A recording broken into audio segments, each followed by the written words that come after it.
સુરતના વરાછા વિસ્તારમાં લક્ઝરી બસે અકસ્માત સર્જ્યો હતો. પોલીસનું જાહેરનામું છતાં લક્ઝરી બસો દોડાવવામાં આવે છે. બસ ચાલકે સ્ટીયરિંગ પરથી કાબુ ગુમાવતા અકસ્માત સર્જાયો હતો. બસ ચાલકે એક કાર અને રિક્ષાને અડફેટમાં લીધી હતી. અકસ્માત થતા રિક્ષા ચાલકને ઈજા પહોંચી હતી. જાહેરનામું હોવા છતાં બસને શહેરમાં લાવવામાં આવી રહી છે.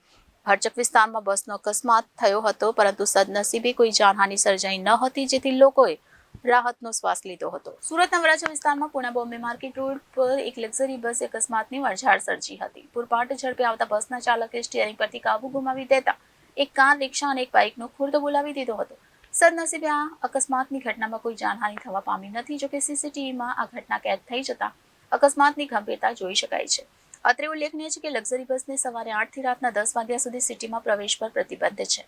સુરતના વરાછા વિસ્તારમાં આવેલ પુણા બોમ્બે માર્કેટ રોડ પર જય ખાંડલ નામની લક્ઝરી બસ પૂરપાટ ઝડપે આવી રહી હતી.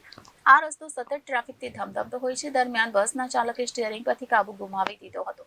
ત્યારબાદ રસ્તામાં આવતા એક સ્પીડ બ્રેકરને પણ કુદાવીને પૂરપાટ ઝડપે આગળ વધી રહી હતી.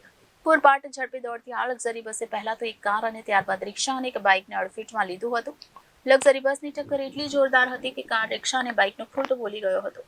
આ ગંભીર અકસ્માતમાં રિક્ષા ચાલકને ગંભીર જ્યારે બાઇક ચાલકને સામાન્ય ઈજા પહોંચી હતી. અકસ્માતના પગલે મોટી સંખ્યામાં લોકો દોડી આવ્યા હતા.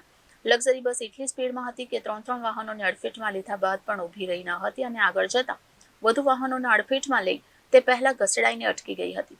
અકસ્માતના પગલે એકઠા થઈ ગયેલ લોકોએ બસના ડ્રાઈવરને પકડી પાડ્યો હતો. ડ્રાઈવરે જણાવ્યું કે બસની બ્રેક ફેલ થઈ ગઈ હતી.